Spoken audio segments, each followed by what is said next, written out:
mataas na kalagayan. Amen? Kung saan ang kaaway ay hindi na tayo kayang abutin pa sapagkat tayo nasa mataas na kalagayan kasama ang Panginoon. Amen? Ito ba ang nasa ng bawat isa? Naway patuloy natin itong hingin sa Panginoon sa bawat araw at oras. Lord, lift me up. Amen? Are we done sa verse? And pressing on the upward ways, new heights I've gained, every day, still praying as Lord, I'm onward bound. Lord, plant our feet on higher ground. Lord, let me, hallelujah. Lord, lift me up. Lord, lift me up. And let me set my faith on heaven's able land. A higher place than I have found, hallelujah. That I have found. Lord, plant my feet on higher ground. Second verse. My heart has no desire. My heart has no desire to say, yes, Lord, where doubts arise and fears dismay, though some may dwell where they abound. My prayer, Lord, our aim, O God, is higher ground. Hindi sa mundong to, hallelujah, kundi sa iyo, hallelujah. Lord, lift us up. Lift me up and let me stand by faith on heaven's stable land. A higher place that I have found. Isa pa, Lord, lift me up. As I call our beloved youth leader, God bless you, brother.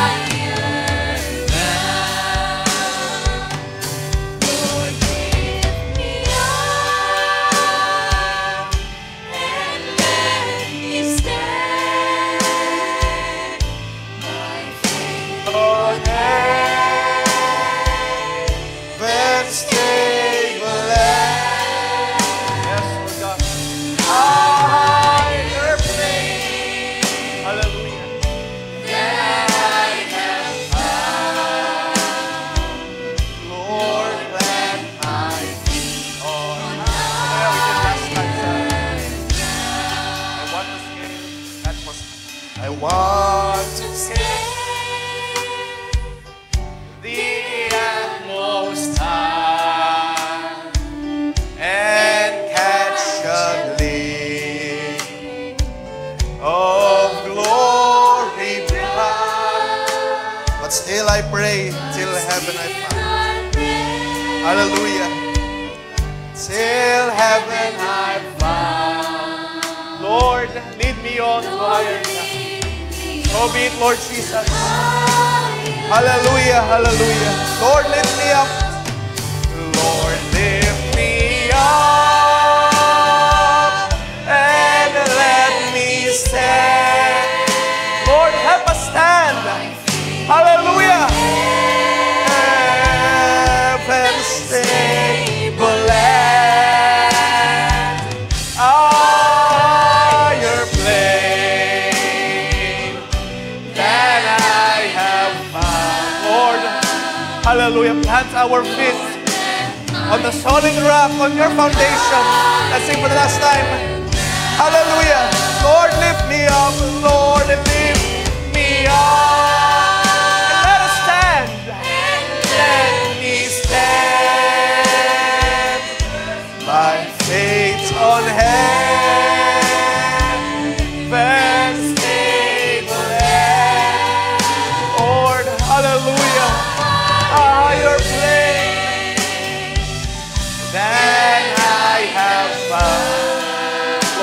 the song. Lord, lift my feet on higher ground. So be it, Lord Jesus. Plant our feet on higher ground. Plant our feet on the solid rock. Hallelujah, hallelujah. Purihin ka, O Diyos. Purihin ka. Bayaan sa mga sandaling ito, katulad ng aming inawit, Lord. Ang aming mga dalangin. Ang aming prayer, Lord. Dahil sa mundong ito, punong-puno ng kaguluhan, punong-puno ng distractions, punong-puno ng mga panggugulo ng kaaway. Ang aming dalangin, Lord, set our feet, plant our feet, help us stand, Lord. Hindi namin kaya na nag-iisa, ikaw lamang ang siyang kaya na maghawak sa aming kamay at magpanatili sa amin nakatayo sa mundong ito. Sapagkat, O Diyos, maraming mga bagay na tila umaagaw sa aming kagalakan. Pero maraming salamat, itinayo mo kami sa bato. At ang bato na yan ay sa aming Panginoong Kristo, Jesus, na siyang aming sinasampalatayanan sa mga sandaling ito. Purihin ang ating Panginoon, tayo yumuko at manalangin. Dakila namin Diyos, sa mga sandaling ito, sa hapong ito, kami ay nagagalak, nagpasalamat. For you are our great God that we worship. You are our great restorer, healer, provider. Ikaw ang lahat-lahat sa aming buhay, O Diyos. Kaya sa mga sandaling ito, wala kami bang reason, kundi papurihan ka, luwalhatiin ka, dakilain ang iyong pangalan, O Diyos, sapagkat ikaw ay karapat-dapat sa papurit pa salamat. Sa hapong ito, O Diyos, ang bawat isa ay nagagalak muli na magkaroon ng fellowship, pagkasama-sama sa iyong mga salita. Ang aking dalangin, O Diyos, huwag mo na hayang mabigo ang sino man na nandito. At maraming salamat sa iyong mga salita na nagsasabi na ikaw ang Diyos, na kapag ikaw ay nangako, iyong gagawin. Na ikaw ang Diyos na nagsasabing hindi mo ipapahiya sila na sumasampalataya sa iyo. Kaya sa mga sandaling ito, Lord, ang aking dalangin, gumawa ka at kumilos ka sa aming kalagitnaan. Mangusap ka, pangunahan mo kami, O Diyos, sa iyong mga salita. At bayhan, Lord, makita namin ang iyong kalooban, ang iyong dakilang plano sa mga buhay. Ipakita mo ang iyong salita. Ipakita mo ang pagtuturo, ang pagtutuwid, pagsaayos. Ang encouragement ay ipakita mo. So that our eyes, our heart, our spiritual lives may learn to see our God na nangungusap sa aming kalagitnaan. Bayhan, Lord, sa mga sandaling ito, isanctify mo kami. Linisin mo aming mga puso. Linisin mo aming mga isipan. Anong mga kasalanan, katulad ng sabi sa iyong mga salita, ay pinatawad mo na dahil ang iyong dugo ay sapat-sapat upang maglinis, maghugas sa aming mga karumihan. Na ikaw ang Diyos, ang siyang dakila na kaya mag-justify sa bawat isa. Gaano man kapula o karumi ng aming mga kasalanan, ikaw ang siya nag-haring ganap sa bawat isa. Kaya narito kami, O Diyos, tinuturuan mo ng iyong mga salita, sapagkat kami tapos mo ng hugasan, tapos mo ng ilinis, tapos mo ng iligtas, O Diyos. Narito na lamang kami, nagpapamolde, katulad ng mga paguturo kanina. We are just in the quarry. Kinakailangan tapyasin, turuan, isaayos pa aming mga buhay, so that we may be found spotless, blameless sa harapan ng aming Panginoong Kristo Jesus na siyang aming bridegroom. Kaya Father God, we pray sa mga sandaling ito, lead us in your word. Ano mga bagay na pilit hinahadlo ng kaaway may be broken down in your name. At ikaw lamang siya madakila sa aming kalagitnaan. Restore all the gladness, Lord, na kailangan ng bawat isa. Restore the strength. Restore all that we need, Lord. Ang mga pangailangan ng bawat isa I may not know, but you are the God that truly knows our needs, our cares sa mga sandaling ito. Kaya Father God, I pray, kumilos ka, gumawa ka sa bawat isa na nandito, Lord, sa mga baguhan, nagpasimula pa lamang in the faith. May you open their eyes sa mga may edad na matagal na sa pananampalataya, Lord. Speak unto us, reveal your word, so that we may be able to understand what is that good and perfect will of God para sa aming mga buhay. O Diyos, mangusap ka, and let your Holy Spirit fill this place. Kaya, Lord, sa mga sandaling ito, despite ng mga ilang mga minuto lamang namin pagkasama-sama, pag-usap-usap, Lord, bigyan mo kami, O Diyos, ng isang bagong karanasan. Gumawa ka, O Diyos, sa aming kalagitnaan at makita namin na tunay, Ikaw ang Diyos na siya nagbabago na aming mga buhay. Pagpalain mong bawat isa, Lord, and I myself, wala po akong magagawa. I am very much limited. Pero Ikaw ang limitless namin, Diyos, kaya sa iyo lamang kami nagtitiwala sa mga sandaling ito. Speak, Lord, speak unto us. And I pray na from the start to the end namin gawain, ikaw magagabay sa amin sa iyong mga salita. May all the glory, all the honor, all the praises be brought back to you. In the name of our Lord Jesus Christ, we pray. Amen and amen and amen. Mari ba palapakan natin, Panginoon, mga kabataan? Okay, praise the Lord. At without further ado, ay habang tayo nakatayo, I want us to read a verse to give context sa ating pag-uusapan sa hapong ito. 2 Corinthians chapter 13. Okay? Join me sa pagbubukas ng ating mga Bible. 13:5 ng 2 Corinthians. Sa 5 na lang muna tayo Okay. Perhaps later on ay mabasa natin ilang mga verses. Okay, verse 5 says, examine yourself to see whether you are living in the faith. Okay, binabasa ko New Revised Standard Version. No? Examine yourselves to see whether you are living in the faith. Test yourselves. Do you not realize that Jesus Christ is in you? Unless, indeed, you fail to meet the test. Can you say amen to the words of God? Amen. Makakaupo na tayo. Okay, salamat sa biyaya ng Diyos. Magandang hapon. Good afternoon sa lahat. At masaya ba kayo? May mga masaya ba dito? Okay, so salamat. May mga malungkot? Okay. So, walang malungkot Sabi niyo yan. At salamat sa biyaya ng Diyos na makapag-gather tayo this afternoon. At as you already know, perhaps ito na yung last Sunday natin na mag-joint fellowship. Mag-youth fellowship tayo for this month, at knowing na maraming mga activities on the coming Sundays. So let's support yung sa mga part ng music ministry, let's support yun ng mga desires ng ating pastor to guide the music ministry. At of course, in joint fellowship, and hopefully sa mga susunod na Sundays din ay may restore back na yung mga ministers meeting. So, highly likely, mauuwi ulit tayo sa once every Sunday na lamang na makapag-gather for Sunday. So, ngayon pa man, we are glad na tayo ay pinagkakalooban ng Diyos ng ganitong opportunity upang magsama-sama sa Kanyang pangalan. So, samantalahin natin yung pagkakataon na nandito tayo sa presensya natin Panginoon. We are learning a lot through His Word. Bagaman, I would say na sufficient na, sapat-sapat na yung mga pagtuturo kanina.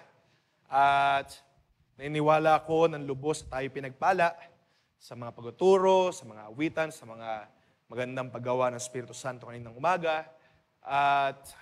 Pero naniniwala pa rin ako na merong gagawin ng Diyos sa hapong ito na pangungusap, pagtutuwid pa sa atin na kinakailangan natin dahil tayong lahat ay marami pa tayong kailangan matutunan.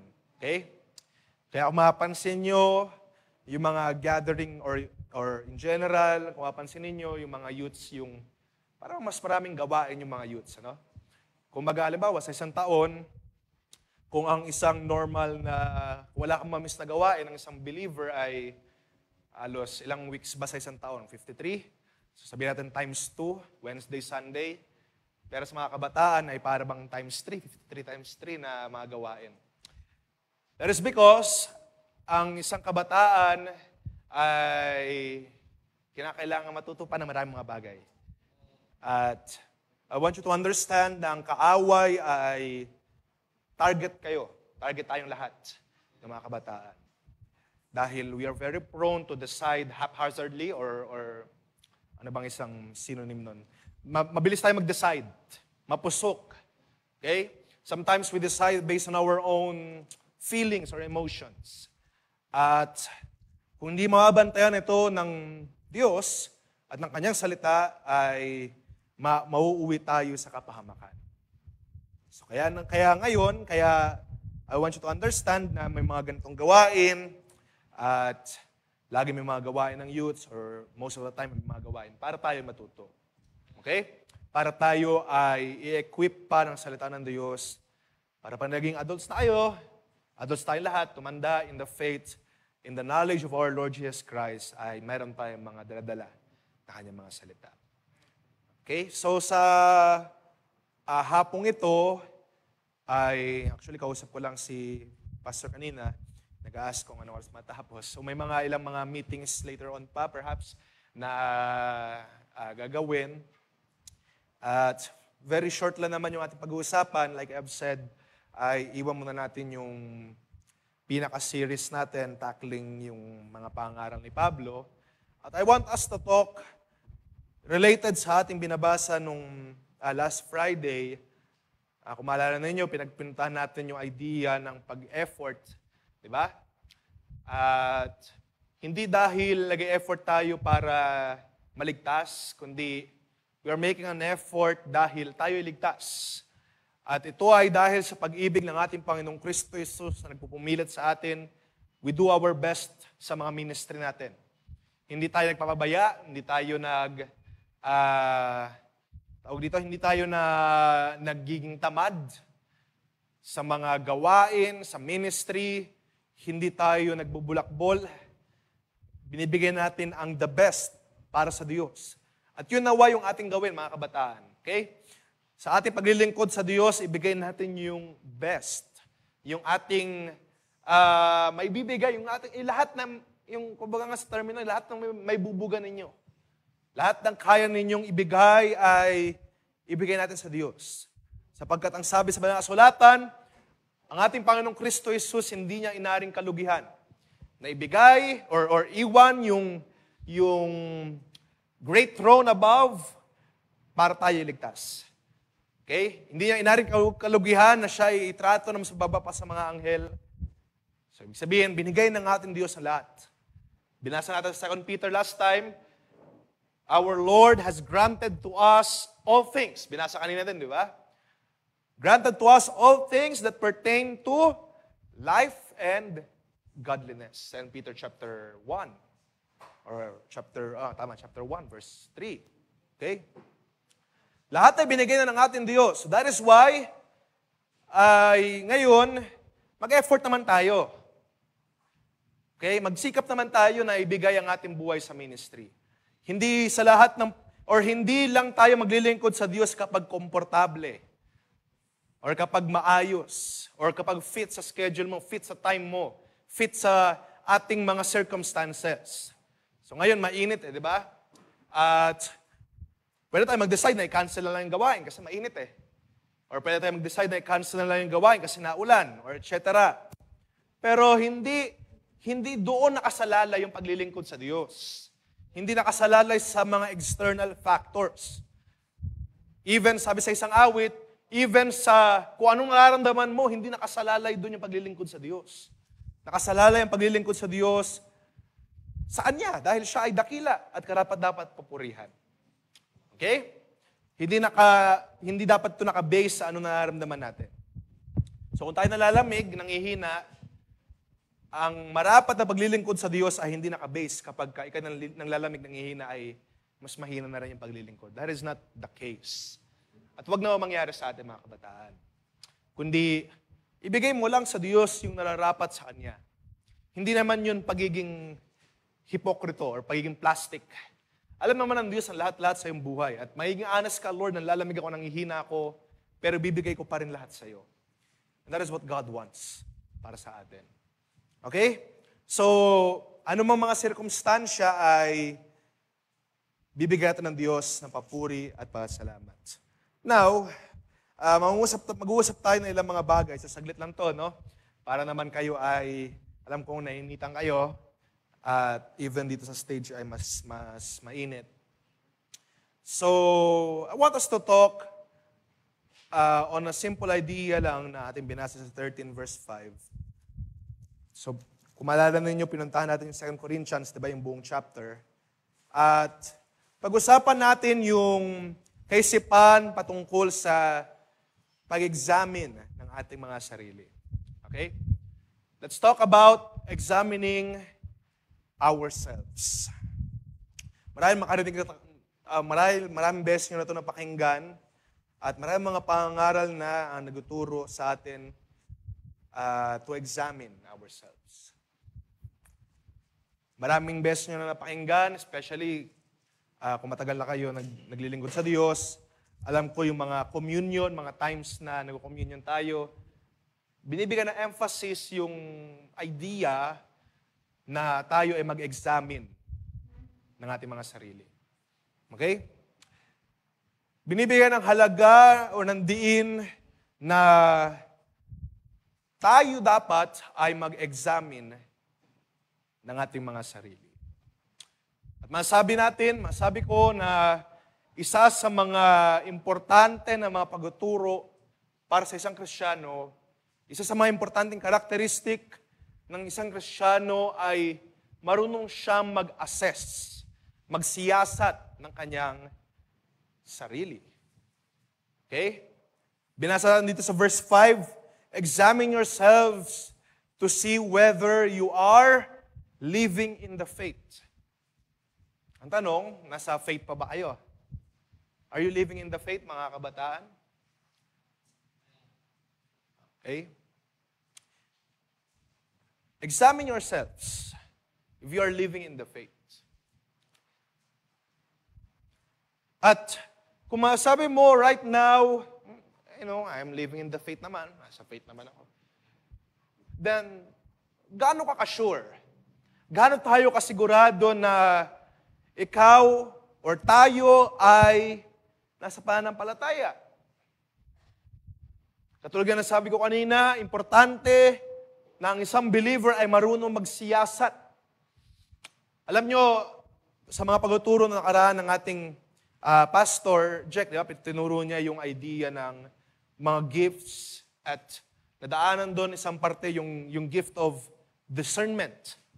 Di ba? Kung paano isang believer ay marunong mag-discern ng spirits sa kahanginan. Di ba? Maganda yon, marunong ka mag-discern kapag tama o mali yung spirito na kaharap mo. Di ba?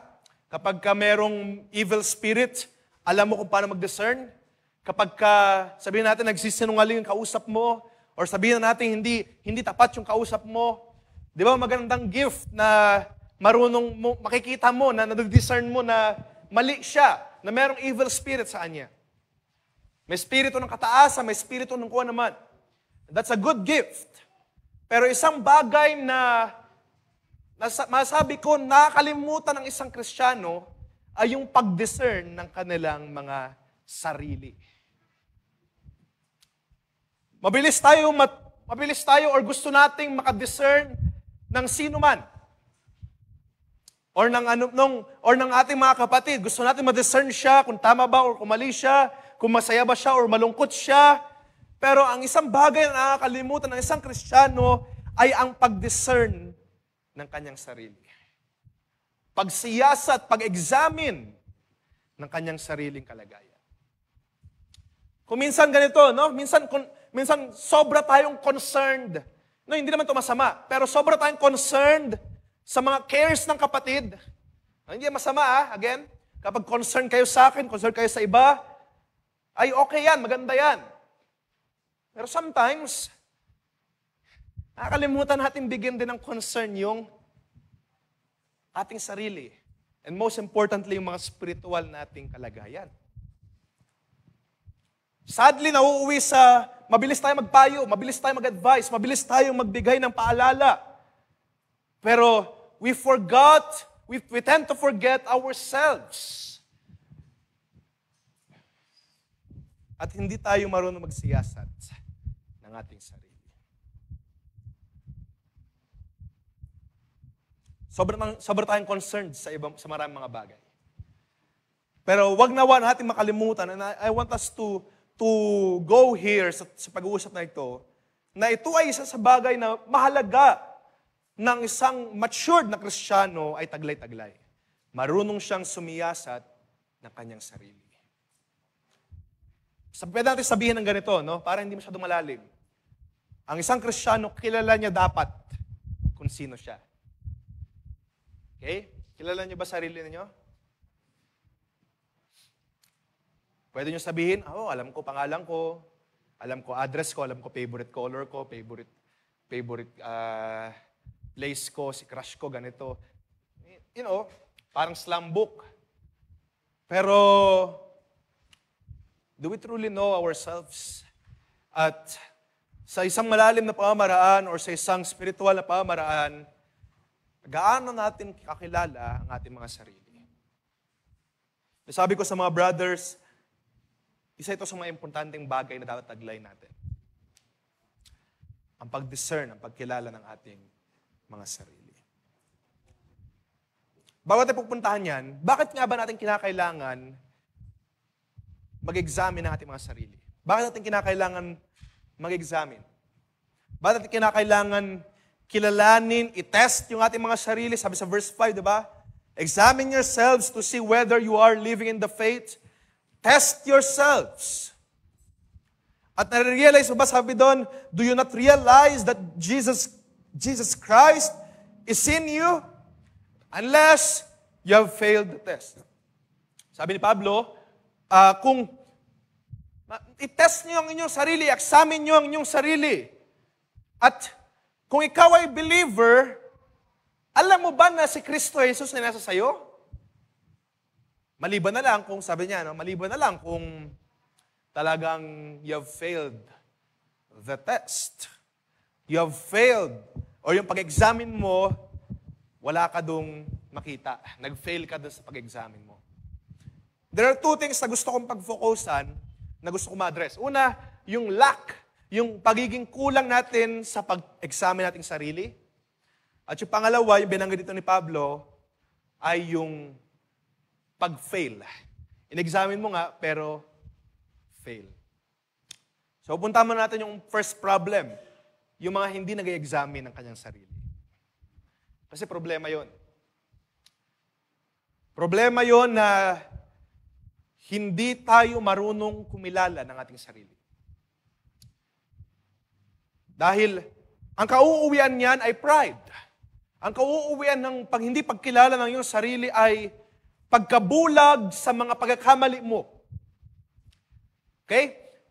Ang tendency niyan ay ikaw ay mabilis magsalita, mabilis magturo, mabilis mag-correct, mabilis magtuwid. Pero without seeing na ikaw ay gayon din.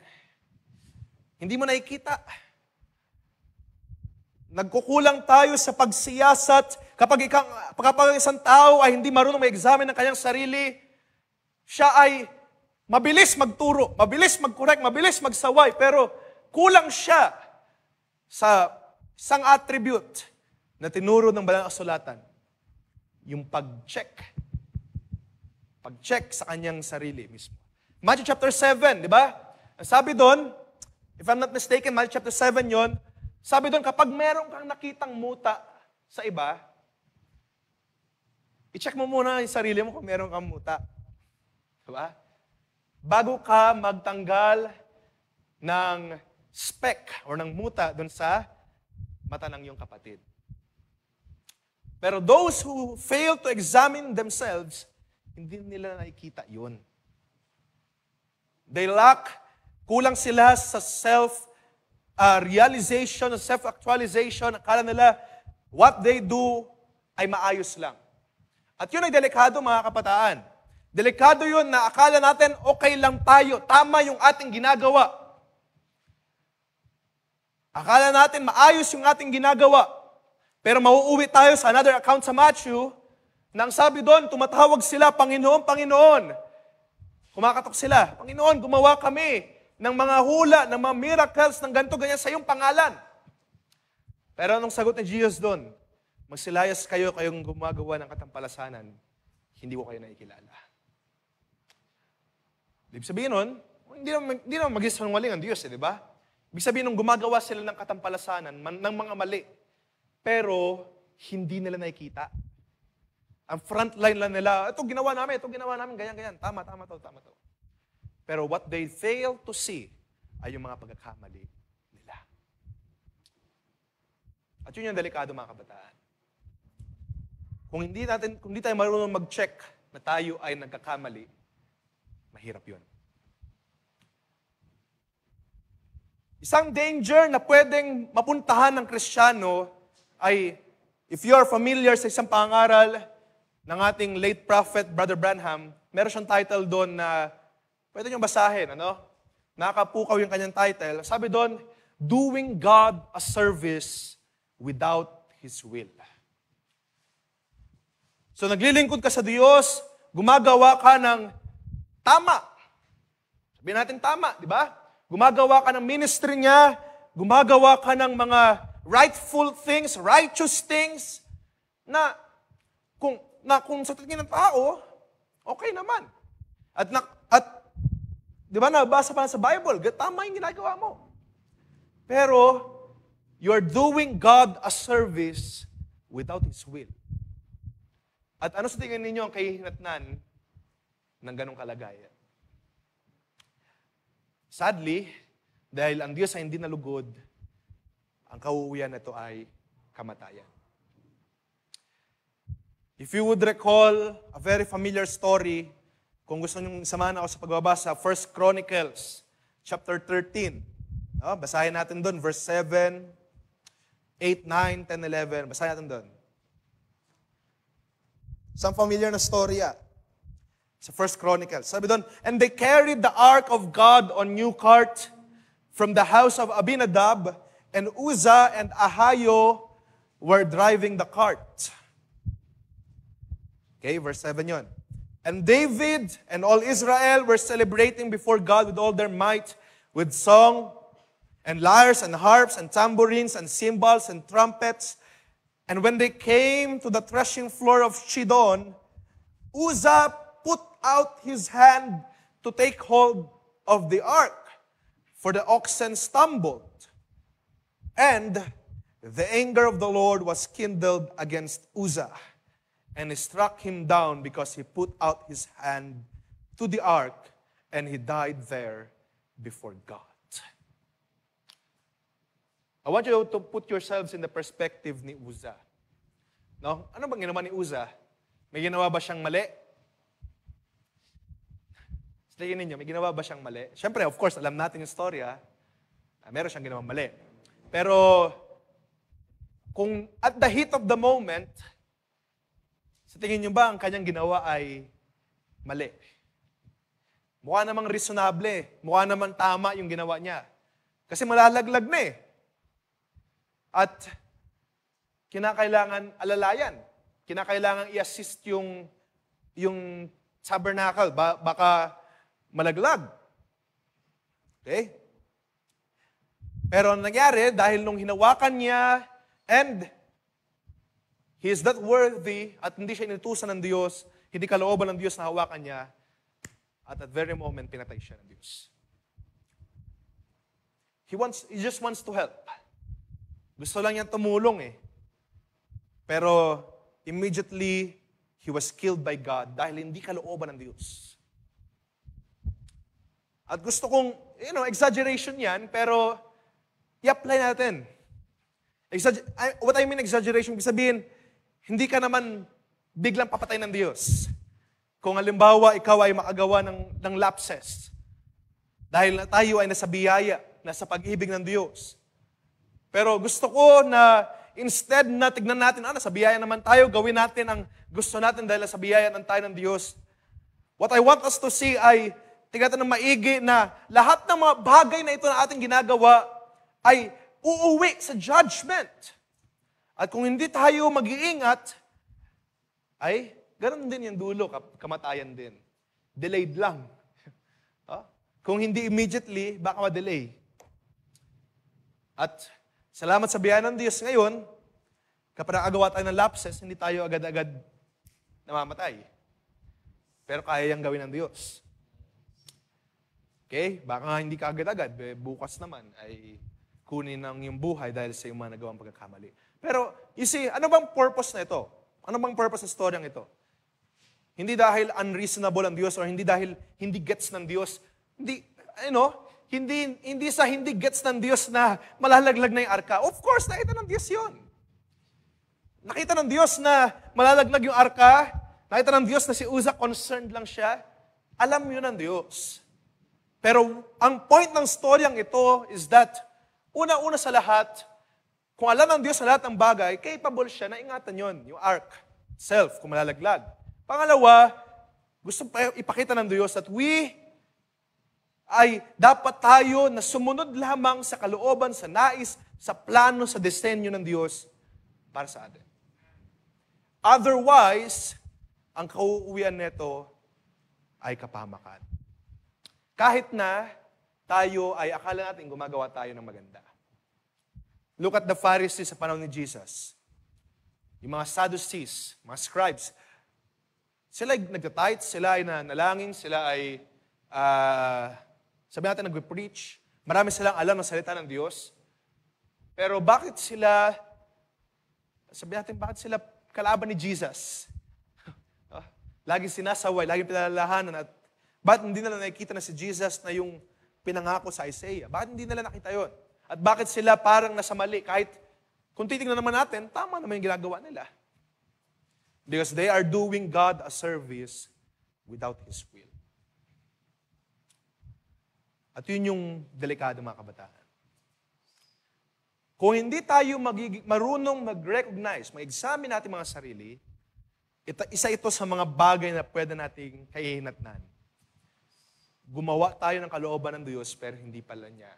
O gumawa tayo ng akala natin kalugod-lugod sa Diyos pero hindi pala niya kalooban. Delikado yun kasi walang sign. No? Akala mo gumagawa ka ng mabuti pero hindi na pala nalulugod sa Diyos. Kapag katitignan mo lang on a surface level, walang sign yun. Pero merong sign yun kapag siniyasat mo, kinilala mo ang iyong sarili at lumapit ka sa Diyos. Okay? Sometimes hindi laging solusyon yung want to help, gusto mong tumulong, gusto mong makatulong sa ganito, ganyan. Hindi ka dapat laging mag-take into action. You must first recognize the will of the Lord. Kalooban ng Diyos. Hindi laging help. Kasi katulad nito, si Uzzah gusto lang niyang tumulong, pero he was immediately killed by God. So, that is why sa banal na sulatan, maraming call, maraming pagtawag, o maraming mga verses kayo mabasa na nagsasabing, siyasatin natin ating mga sarili. Mag-assess tayo ng ating mga sarili. Kilalanin natin ang Diyos, of course, yun yung pinaka-important, pero marami ding mga accounts sa Bible na nagsasabing, magsiyasat tayo ng ating mga sarili. Isang familiar na verse sa atin, 1 Corinthians 11, di ba? 28, 29. Sabi doon, let a person examine himself bago mag-take ng communion, bago mag-eat ng bread or drink ng cup. Dahil ang sabi sa verse 29, dahil kung sino man na kumakain at umiinom unworthily, ay magiging guilty siya dun sa katawan, sa body of Christ, and he drinks judgment on himself.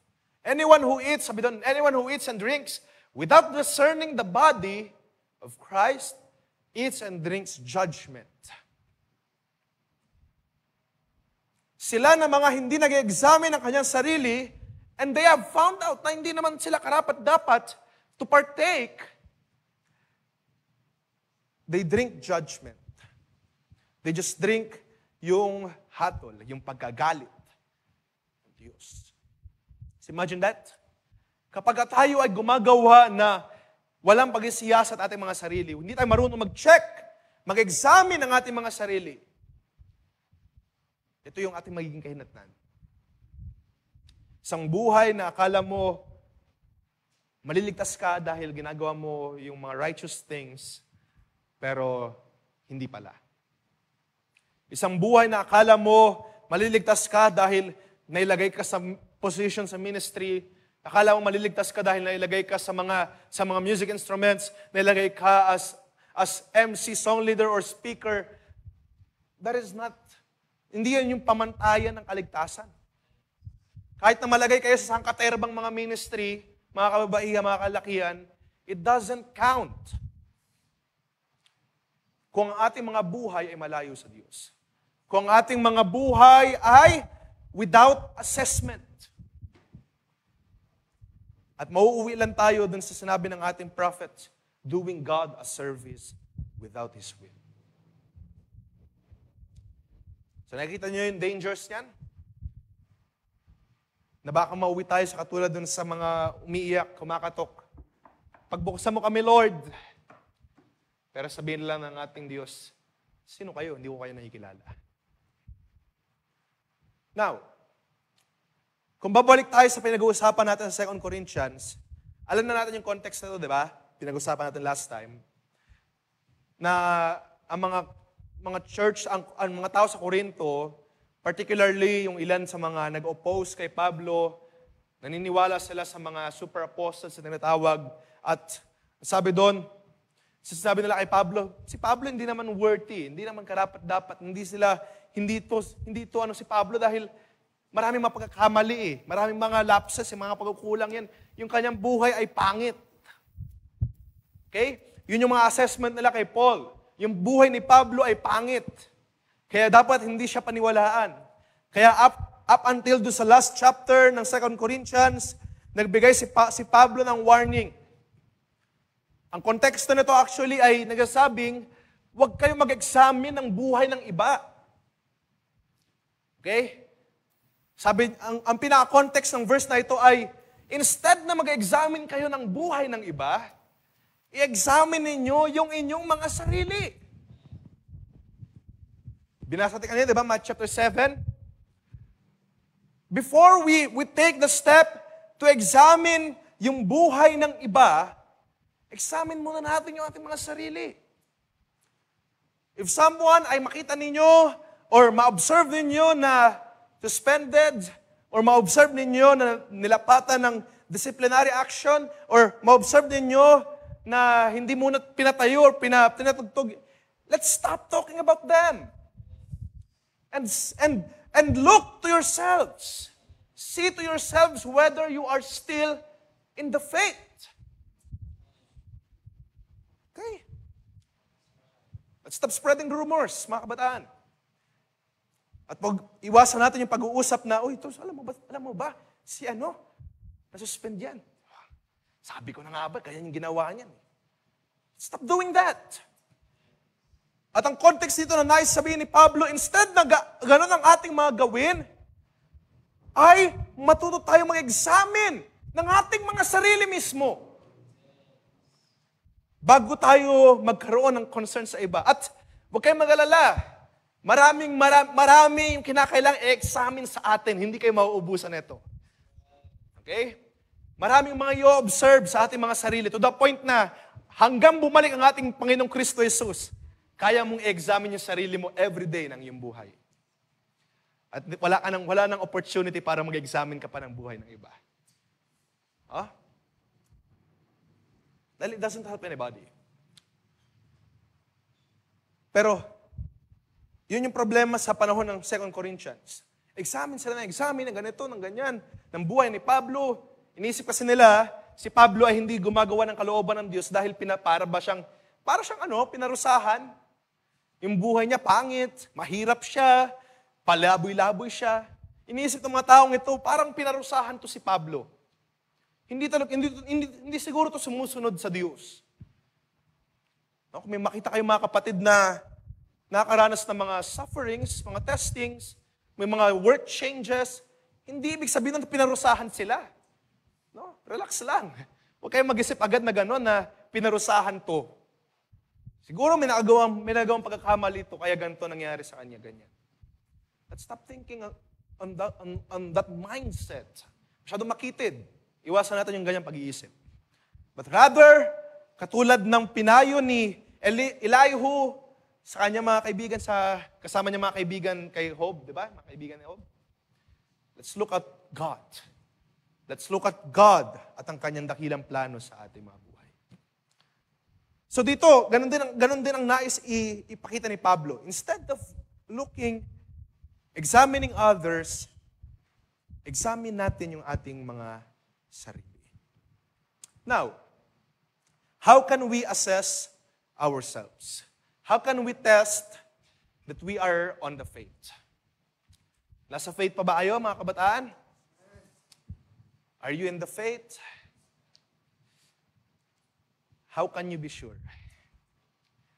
Paano tayo nakakasigurado? At paano natin, ibig sabihin na examine, paano natin matitiyak na totoo nga, nasa faith ako?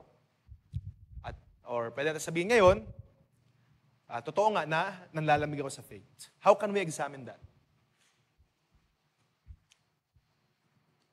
Katulad ng binanggit ko last Friday, if you would recall yung story, di ba? Yung isang preacher, foreign preacher, ang ginawa niya, to test na siya ay nasa faith, ay nagpakagat siya sa ahas, at dahil may faith siya, may faith ako na hindi ako mamamatay. Tama ba yung faith niya? Mali. Tama naman, di ba? By His stripes we are healed. Marami pa siyang kinote doon. Tama yun. Tama yung faith niya. Pero anong ginawa? Yung paggawa ba niya, yung pag-test dun sa faith niya, tama ba yun? Nagpaagat siya sa ahas, tapos after 10 minutes, wala na. Nangisay, tapos nandila sa hospital, dead on arrival. So, siyasatin natin yun, or check natin yun, kung tama ba yun. Ganun ba yung pag-test ng ating mga faith? No? Hindi ganun. Okay? What I want to say is, ang pag-test ng ating mga faith, hindi mo kinakailangang ilagay yung sarili mo doon sa temptation or doon sa kadiliman mismo. Para matiyak na ikaw ay Kristiyano, you do not need to put yourself sa mga delikado na mga kalagayan. Kapag Kristiyano ka, hindi mo, sabi natin, I am a faithful servant of God. Hindi mo ilalagay yung sarili mo sa maraming mga tukso. Okay? So, halimbawa, addicted ka sa mga laro. Faithful ako eh. Bubuksan ko lahat ng laro. I-install ko sa phone ko lahat ng laro. Or, halimbawa, addicted ka sa maraming mga bagay sa libutan.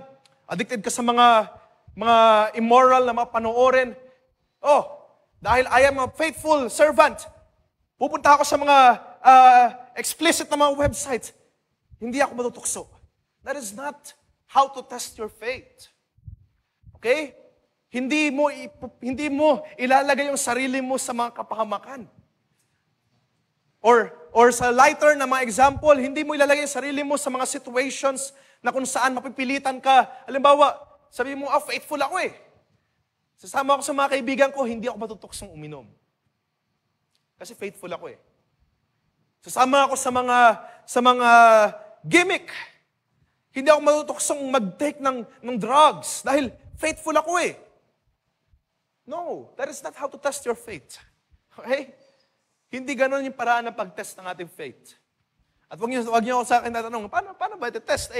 Paano ma-test kung hindi mo ilalagay yung sarili mo?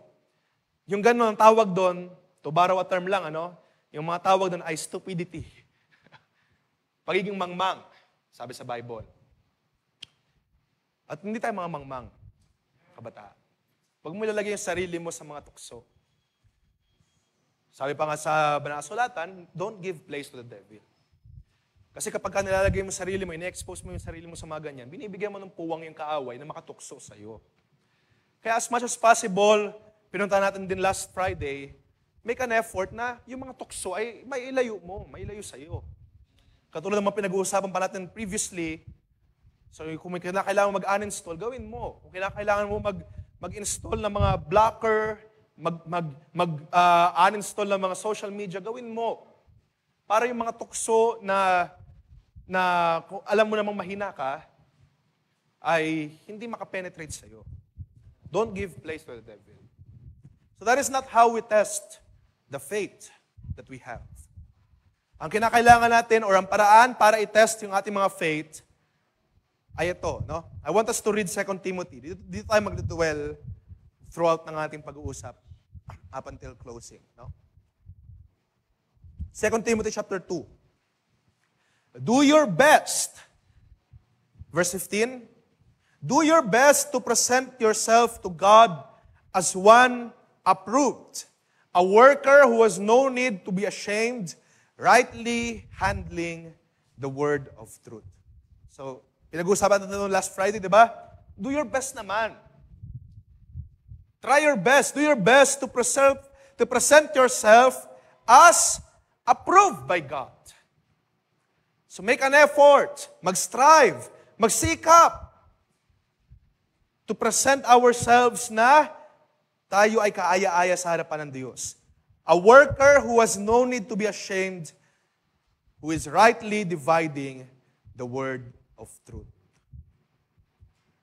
Okay? Verse 16. But avoid irreverent babble. May mga pag-uusap na irreverent, or sabihin, yung mga walang kabanalang mga pag-uusap. For it will lead people into more and more ungodliness. Because their talk will spread like gangrene. So among them are Hymenaeus and Philetus, who have swerved from the truth, saying that the resurrection has already happened, and they are accepting the faith of some. So nagpaalala lang si Paul, ano? Ito sila Hymenaeus, si Philetus, ay usap ng mga walang kabanalan na mga pag-usapan. At sila nakahawa ng mga kaluluwang may hina. So let's avoid those things. But verse 19 says, but God's firm foundation stands, bearing this seal, the Lord knows who are His, and let everyone who names the name of the Lord depart from iniquity. Sila ng mga, sabi dito, sila ng mga tumatawag sa Diyos, sila ng mga sumasamba sa Diyos, what shall you do? Depart from iniquity. Depart from sin. Okay? Sapagkat alam ng Diyos kung sino sa kanila, and let everyone who names the name of the Lord depart from iniquity. Now, verse 20. Now, in a great house, there are only vessels of gold and silver. There are not only vessels of gold and silver, but also of wood and of clay, and some for honorable use, and some for dishonorable. Okay. So remember yung ating binasa kanina, or yung binanggit ko sa inyo kanina, there are two things na gusto kong i-highlight. Una, yung hindi marunong magsiyasat. Pangalawa, yung nagsiyasat, pero mali. Okay? Ang danger ng hindi marunong pagsiyasat ay they are doing God a service without His will. Ibig sabihin, akala niya tama pa rin yung kanyang ginagawa, pero dahil hindi siya marunong magsiyasat ng kanyang sarili, hindi siya marunong maka-discern if this is what God wants or hindi. So gumagawa siya sabihin natin, gumagawa siya ng kanyang sariling kalooban. At hindi na nalulugod ang Diyos sa kanya. At now, basa tayo doon sa isang problem. Paano pag nasiyasat mong yung sarili at mali or pangit yung nasiyasat mo sa iyong sarili? At paano nga ba magsiyasat ang ating mga sarili? Ang sabi dito sa verse 20 natin binasa, doon sa bahay ng Diyos, sa kingdom ng Diyos, there are not only vessels of gold and silver, but also of wood and clay. And some for honorable use, and some for dishonorable. So, sa madaling salita, sa kaharian ng Diyos, merong sabi natin may mga kanya-kanyang classification. May mga gold, may mga silver, may wood, and may clay. Sabi dito, merong honorable, merong dishonorable. Alam nyo, yung first four, yung gold, silver, and wood and clay, yan ay mga vessels na kapag nakita natin sa mga bahay, halimbawa, gold, ng mga baso, or silver na mga baso, or yung mga wood and clay na mga baso, panay natin sa mga bahay yan, sila yung mga easily na madidistinguish, di ba? Sila yung may kita agad. Kapag ka merong gold na baso ba, pwede bang matry yung gold mong baso? Pwede bang matry yung silver na baso? Kasi yun yung mga appealing sa mata eh. Pero alam nyo, actually, and going forward, that is not what matters dun sa kaharian ng Diyos. If we would continue to read sa verse 21, therefore, if anyone cleanses himself from what is dishonorable, and he will be a vessel for honorable use, set apart as holy, useful to the master of the house, ready for every good work. So those 4 classifications, gold, silver, wood, clay, that doesn't matter. Okay? That doesn't matter. Kuminsan kasi, akala natin itong mga outward appearances na ito, mga physical appearances, those things are that matters, di ba? Wow, ito, nakikita ko yung gold. Wow, itong silver. Siguro sila yung mas pwedeng gamitin or mas magandang gamitin, mas effective na gamitin. Pero actually, in the whole scale of the kingdom of God, ang mahalagang bagay lang ay kung honorable or dishonorable.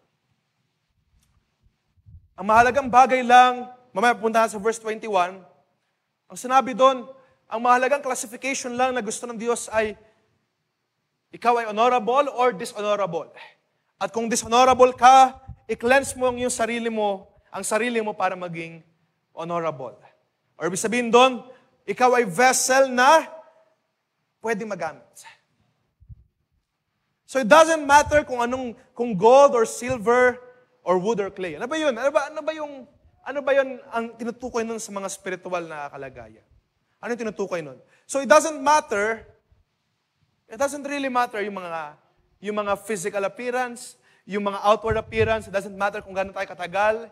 It doesn't matter kung gaano nakarami natutunan natin. It doesn't matter kung gaano na tayo katagal sa ministry, kung anong position natin sa ministry. That doesn't matter. It doesn't matter kung, pwede ko sabihin na ganito, it doesn't even matter kung ano yung mga nangyari na sa nakalipas. But what matters now, or what matters is kung ano ka ngayon. Anong kalagayan mo ngayon. Totoo, yung mga bagay sa nakalipas, pwede pa rin yan mag-creep in sa atin. Ipaalala ng kaaway na ganito ka, ganito tayo. Ganyan ka talaga. Pero what matters now, or what matters ay kung ano ka ngayon. What matters ay kung anong kalagayan mo ngayon. Ikaw ba'y honorable sa Diyos o dishonorable sa Diyos? Alam nyo, ang process ng paggawa ng gold vessel ay iba sa process ng paggawa ng silver. And same goes sa wood, sa clay. Di ba? Yung wood ay kinakailangan i-assemble. Yung clay, maraming beses siguro na nabasag. Yung mga gold and silver, kinakailangan ibabad sa apoy. So maraming mga iba-ibang pinagdaanan. And yet, what's important ay tayo ay honorable for use ng Diyos. So it doesn't even matter kung ano yung kalagayan natin dati. What matters ay ang kalagayan mo ngayon. At ano ang kalagayan natin ngayon? So sa pagsisiyasat ng ating mga sarili, yung pagsiyasat, yung pag-examine natin mga sarili, hindi tayo tumitingin sa mga bagay na nakaraan. O sa mga bagay na tapos na pinatawad o ginawa ng Diyos sa ating mga buhay. Ang pagsiyasat ay ang pagtingin kung ano ang kalagayan natin ngayon. Ang pag-examine natin sa ating mga sarili, it means to look anong kalagayan mo ngayon. Ang pag-examine ay nangangahulugang instead na tumingin tayo sa mga bagay sa nangyari sa nakaraan, ganito talaga ako, ganyan talaga ako, maraming pagkakamali, kasalanan, etc. Instead of those things, we look, ano ang ginagawa natin ngayon? Are we doing honorable things? Or are we doing dishonorable things? Gumagawa ba tayo ng mga kalugod-lugod sa harapan ng Diyos? or tayo ay gumagawa ng hindi kalugod-lugod sa harapan ng Diyos? Ano yung ating ginagawa? Ano yung mga bagay na ating ina-action? Look unto yourselves. Ano yung mga actions natin sa labas, sa ating pag-uwi? Ano yung mga nasa isip natin ngayon? Are those things honorable? Are those things good? Or not? Dahil it doesn't matter kung anong kalagayan mo before. Sabihin natin, oo, maraming beses ka nagkamali. Maraming beses ka nagkulang, nagkasala. Or sabihin natin ang ilan sa inyo ay mapalad. Sabihin ko na mapalad dahil lumaki sa church. Lumaki kayo sa church, yung family ninyo ay nasa church na, sa mga, alam ko, sa ilan dito naglulong din ng ganun ang kalagayan na yung buong family nasa church. Pero kayo mapalad ay lumaki sa church, tumanda na sa iglesia, pero it doesn't even matter. Kahit na pastor ang tatay mo, kahit na elder tatay mo, or deacon, or ano pa man. But what matters is what you are doing right now. Kapag bumalik ang ating Panginoong Kristo Jesus, kung anong nanay mo o anong tatay mo, hindi yan nagmamatter. Hindi yan mahalaga. Kung titignan doon, walang VIP doon kapag ikaw ay anak ng pastor. Walang VIP doon kung ikaw ay anak ng elder. But what matters most is, are you honorable vessel or are you a dishonorable vessel? Ang pinakamahalagang bagay ay kung ikaw ay fit ka ba for use or hindi. So sa pag-examine natin ng ating mga sarili, ang ine-examine natin ay hindi na yung mga bagay sa nakalipas. Hindi na yung mga bagay sa nakaraan. Hindi na yung mga bagay nung 10 years ago, 2 years ago, 3 years ago. Tapos na yon. Okay? What we examine is yung immediate na kalagayan natin. Yung mga immediate actions na ginawa natin. Yung mga immediate thinking na ginawa natin. Yung mga immediate na sinalita natin. What have we done? Dishonorable ba o honorable? Anong ginawa ninyo ngayon? Anong mga inisip ninyo ngayon? Anong mga sinabi ninyo ngayon? Honorable ba o dishonorable? At wag natin alalahanin pa yung mga sobrang nakalipas na. Dahil ang sabi sa banal na kasulatan, lahat ng yan ay pinatawad na ng Diyos at inilagay na sa dagat ng pagkalimot. Okay? Pero right now, look into yourselves. Are your actions honorable or dishonorable? Kaya nga sabi ni David sa Psalms 139:23, Lord, search me. Search me, O God, and know my heart. Try my thoughts. And see if there be any grievous ways in me. And lead me in the way that is everlasting. Ang pagsiyasat ng ating mga sarili, it's not retrospective na sobrang layo. It means looking to yourself right now. Nasaan ka ngayon in relation with God? Kapag mag-examine tayo ng ating mga sarili, ito yung ating gagawin. Nasaan ka ngayon? At anong relationship mo with God?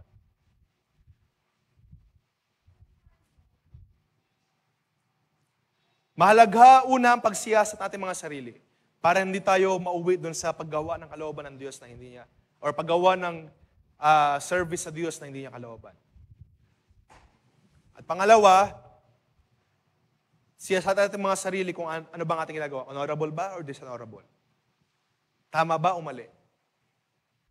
Yung mga hindi maganda ba ang ating nagagawa sa araw-araw? Yung mga actions ba natin ay it's as if that we are not Christians? It's as if na wala kang pananampalataya? It's as if na ikinakahiya mo ang pananalangin? Sometimes ay nagwo-fall tayo sa ganitong kahinaan na kapag nasa labas tayo, nasa work, ilan ay nahihiya nang mag-pray kapag may kasama mga katrabaho or kasama yung mga schoolmates. So what have you done? At itong mga buhay ba natin, have we done honorable things? Or have we done dishonorable things na hindi nakakalugod sa harapan ng ating Panginoon? Kaya nga sabi sa Romans chapter 12, di ba? Do not be conformed. Verse 2. Do not be conformed to this world, but be transformed by the renewal of your mind, That by testing, you may discern what is the will of God and what is good and acceptable and perfect. So what should we do? Paano natin malalaman kung anong gagawin natin? Ito muna yung gagawin natin. Ito yung prerequisite, ito yung kinakailangan natin gawin. Do not be conformed to this world, but be transformed. Kapag na-transform ng ating isipan, you will know what is the will of God. At sa pamagitan nun, magagawa mo na. Okay? Paano naman kung alam mo nga pero hindi mo naman ginagawa? Yun yung mahirap yun. Pero para malaman natin ang kalooban ng Diyos at hindi tayo lingkod lang na lingkod ng walang kalooban ng Diyos, do this. Be transformed in the renewing of your mind so that you may know what is the perfect will of God. What is good, what is acceptable, what is perfect. At kapag ikaw ay nalaman mo ang kalooban ng Diyos, ano gawin mo? Gawin natin ang kalooban ng Diyos. So those things, yun yung tinatawag na honorable things. Yun yung babalik natin yung pinag-uusapan natin. At kapag yun yung ating nagagawa, then we are doing honorable things. If not, then we are doing dishonorable things. Hindi ka aya-aya, hindi ka respeto sa harapan ng Diyos. Yung ating mga ginagawa. Now, if you would examine yourselves, are we doing things right? Ginagawa ba natin ang tama? Ginagawa ba natin ang kalooban ng Diyos? Kung sino man sa inyo ngayon, o marahil ilan sa inyo ngayon ang magsisiyasat ng kanyang sarili at masabing, I am not doing things right. Or nagkakamali ako, nagkukulang ako, marami akong mga pagkakasala. Marami akong lapses, marami akong failures. Marami akong nagawang pagkakamali. Then what should you do? Sabi sa verse 21 ng 2 Timothy chapter 2 ulit, therefore, if anyone cleanses himself from what is dishonorable, he will be a vessel for honorable use. All you have to do ay magpalinis sa Diyos. All you need to do ay magpalinis sa Diyos. So, ang pinakadelikado pa rin kalagayan ay yung hindi marunong magsiyasat. Hindi marunong mag-examine. Kasi, yun yung katulad sabi sa Bible, they are believing a strong delusion. To believe a lie. Akala nila tamang kanilang ginagawa, pero hindi pala kalooban ng Diyos. Pero kapag ikaw ngayon nagsiyasat ang iyong sarili, at nakita mo, may nagawang pagkakamali, may nagawang pagkukulang. If you know yourself, at nakita mong yung sarili na may nagawa kang pagkakamali o pagkukulang, then, anong kinakailangan mo lang gawin? Lumapit ka sa Diyos at magpahugas ka. Magpalinis. At sabi dito, then you will be a vessel for honorable use. Then pwede ka lang gamitin ng Diyos. You know, sometimes, alam niyo ba kung bakit kinakailangan ang ilan ay isuspend o ang ilan ay kinakailangan pagpahingahin sa kanilang mga ministries? Dahil, if we will to be honest, we have become dishonorable vessels. Nagkamali, nagkulang. At yun yung mga pagkakataon na hindi tayo pwedeng gamitin dahil meron tayong mga karumihan. Pero, hindi naman yan for life. Hindi naman yan forever. Ang kinakailangan lamang natin ay magpalinis at magpahugas sa Diyos. At ang sabi dito, if you will be cleansed, if anyone cleanses himself from what is dishonorable, he will be a vessel for honorable use. Set apart as holy, useful to the master of the house, ready for every good work. It doesn't even matter kung gold or silver or clay or wood. Ano man ang kalagayan mo, saan ka nagsimula, anong panimula ng pananampalataya mo, kung ikaw ay sobrang na-test ng apoy like a gold, or ikaw ay sobrang pinukpok katulad ng silver, or ikaw ay inassemble lang yung buhay mano-mano katulad ng wood, or ikaw ay maraming beses na basag, na broken katulad ng clay, it doesn't matter. But what matters most, ikaw ay fit for use. Honorable, perfect for use para sa Diyos. So kung ilan dito dumaan sa apoy na mga pagitiis, you are gold. No? You are like a gold vessel. At yung mga pagitiis mo ay nagbunga yan na ikaw ay ginto. Pero hindi ka pwede magmalaki, magmayabang na marami ka ng alam, marami ka ng natutunan. We would just do our part para ikaw'y maging honorable use para sa Diyos. Sa inyo na mga silver na maraming beses ng pinalalahan, ng pinukpok. Dahil kayo ay silver. At maraming beses kayong napalo. Maraming beses kayong sinermonan. Maraming beses kayong napalalahanan. Nabanggit yung pangalan niyo sa pulpit, napahiya kayo, etc. Then, all of those things don't even matter sa dulo. Malagay kayo na-grow, ikaw ay na-build as a silver vessel. At ang malagay kayo honorable for use. Kahit na ikaw ay clay, no? Basag. Pero salamat sabi ng awit, He didn't throw the clay away. At ikaw ay binuo muli ng Diyos. Fragile, mahina. So maraming beses ka nagkamali, naging down, nanlamig. So mga nanlalamig, di ba? Sometimes we are clay na para ba nabobroken. Pero that doesn't even matter. Malagay kayo na buo muli at ikaw ngayon ay pwede nang gamitin ng Diyos. Or kung ikaw ay wood, alam nyo ba yung mga wood vessels ay kinakailangan yung talian talaga. Diba? Kinakailangan yan i-build manually. Hindi mo naman yan pwedeng gawin na para bang moldehin na katulad ng gold or silver or clay. Kinakailangan mo siya manually itali, manually i-bind. Kinakailangan talian ng may strong cord para ikaw ay magamit as a wooden vessel. Pero that doesn't even matter. Kung may kung dumating yung panahon na parang ikaw ay wooden vessel na medyo kinakailangan hatakin, kinakailangan pilitin, kinakailangan tutukan, bigyan ng attention, kinakailangan i-bind dahil may tendency talaga na lumayo, may tendency na umalis. Kapag nangihina, nalalamig din, so be it. Pero ikaw ang mahalaga, you are fit for use. Kung ikaw ay honorable vessel. Huwag lang tayo maging dishonorable. Kahit naginto ka man, or silver ka man, or wooden or clay, huwag lang tayo maging dishonorable. Or, kung tayo man nasumpong natin ang mga sarili na dishonorable vessel, it's all right. Ang kinakailangan lamang natin ay magpalinis, magpahugas. Dahil sabi dito, if anyone cleanses himself from what is dishonorable, he will be a vessel for honorable use, set apart as holy, useful to the master of the house, ready for every good work. So, verse 22, flee youthful lusts, flee youthful passions, and pursue righteousness, faith, love, and peace, along with those who call on the Lord from a pure heart. Amen. So, yun yung ating gawin, mga kabataan. Now, as I close, ang ating pinag-uusapan dito ay yung pag-examine natin mga sarili. Sabi ko nga, mahalaga, hindi lamang sa kalalakihan, mahalaga sa bawat believer na kilala niya ang kanyang sarili. Dahil kung hindi mo kilala yung sarili, mahahatak ka lang ng kaibigan mo. No?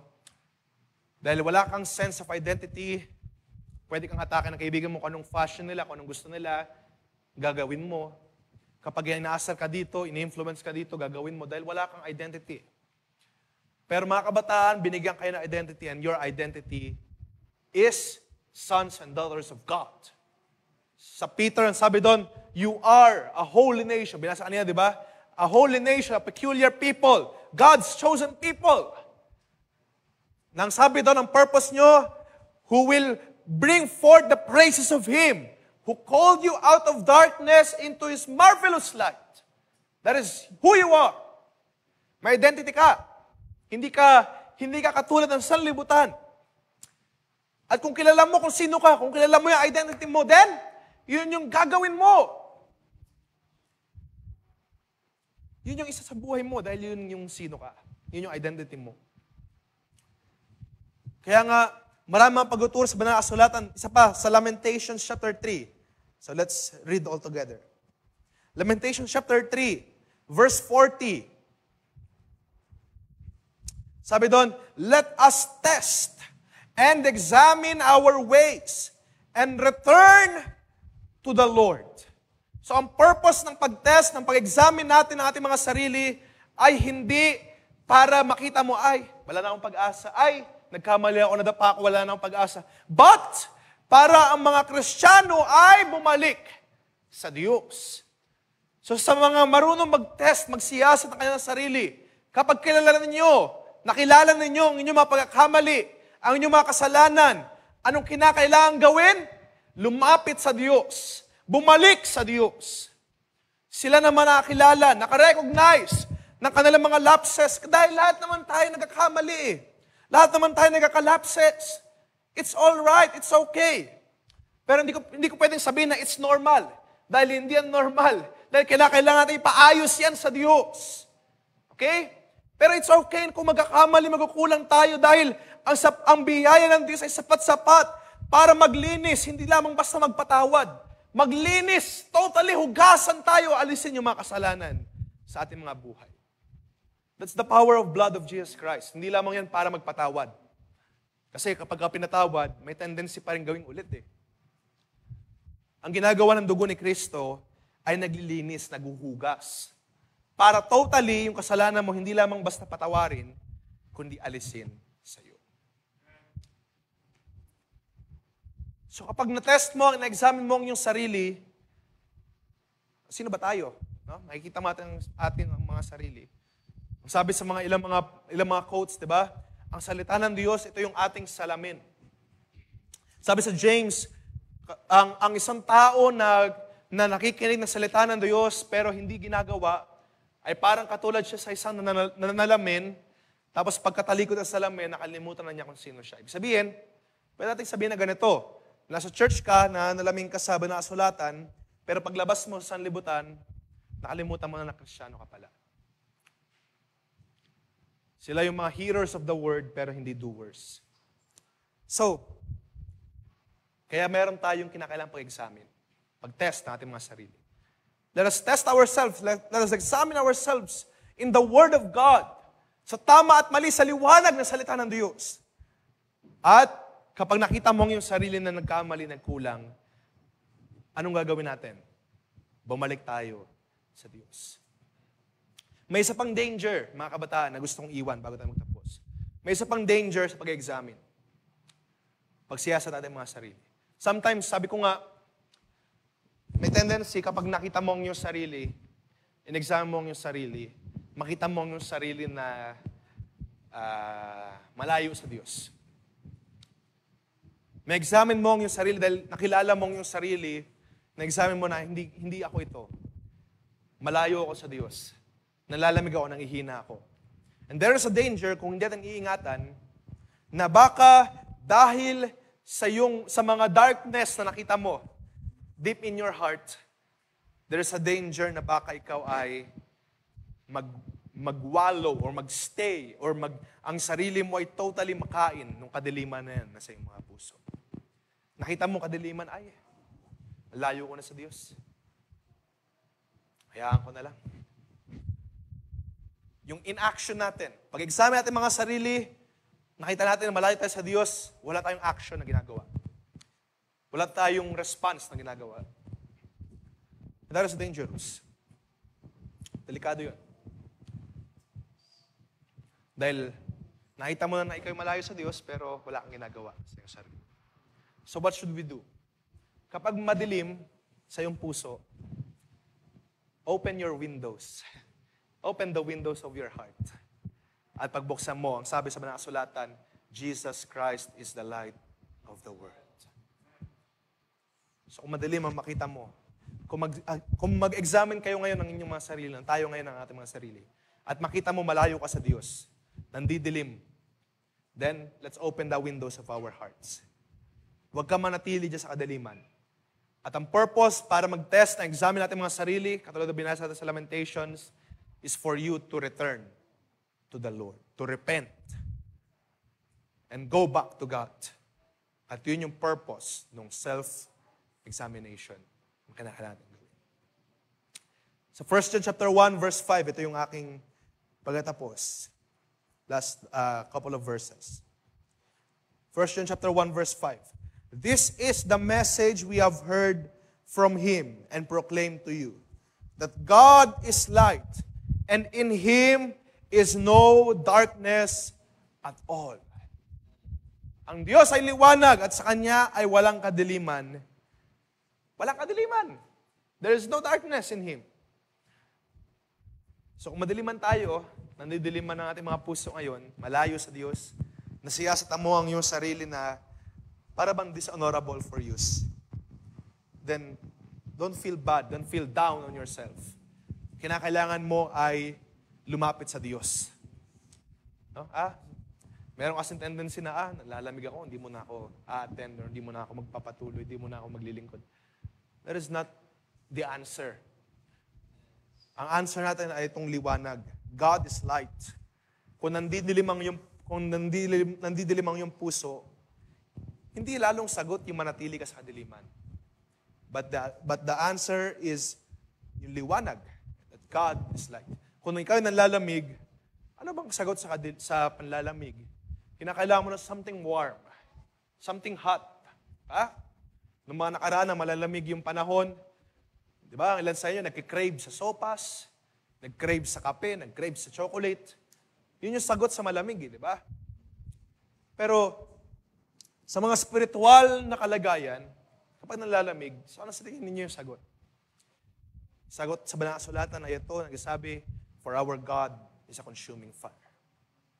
Na siya magbibigay ng apoy ng init sa ating mga kaluluwa. Hindi sagot yung pag malamig na nga, pupunta ka pa sa mas malamig. Para kang nilalamig dito sa Pinas, tapos dahil nilalamig ka, pupunta ka na Antarctica. Hindi ganun. But, kapag ikay nilalamig, pupunta ka sa place na warm. At kapag ikay nilalamig, nakita mo ang iyong sarili, na-assess mo na, I may be dishonorable. Then magpalinis tayo, magpahugas tayo sa ating Panginoong Kristo Jesus na siya nagbibigay ng init sa ating mga puso. Sa verse 9, ang sabi doon, if we confess our sins. Yun naman yung purpose ng self-examination. Tayo ay mag-repent pabalik sa Diyos. Kilalanin natin ating mga sarili, mga kabataan. Yun yung kulang. Yun yung kulang sa mga believers at times.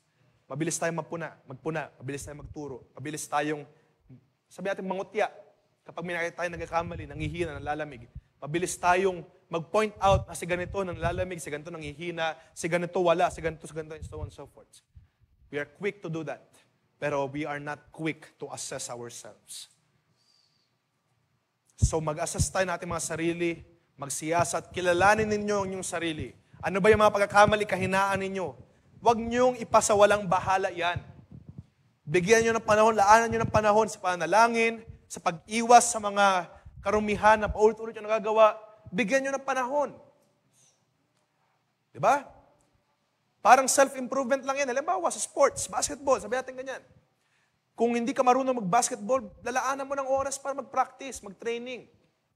Lalaanan mo ng oras ang iyong sarili, mag-prepare ng equipment, ng gear, ng sapatos na maayos. You will spend time just to feel comfortable, maayos maglaro. It's the same thing sa mga spiritual na buhay. Laanan natin ang panahon. If you want to improve yourself spiritually then, laanan mo ng oras ang iyong sarili.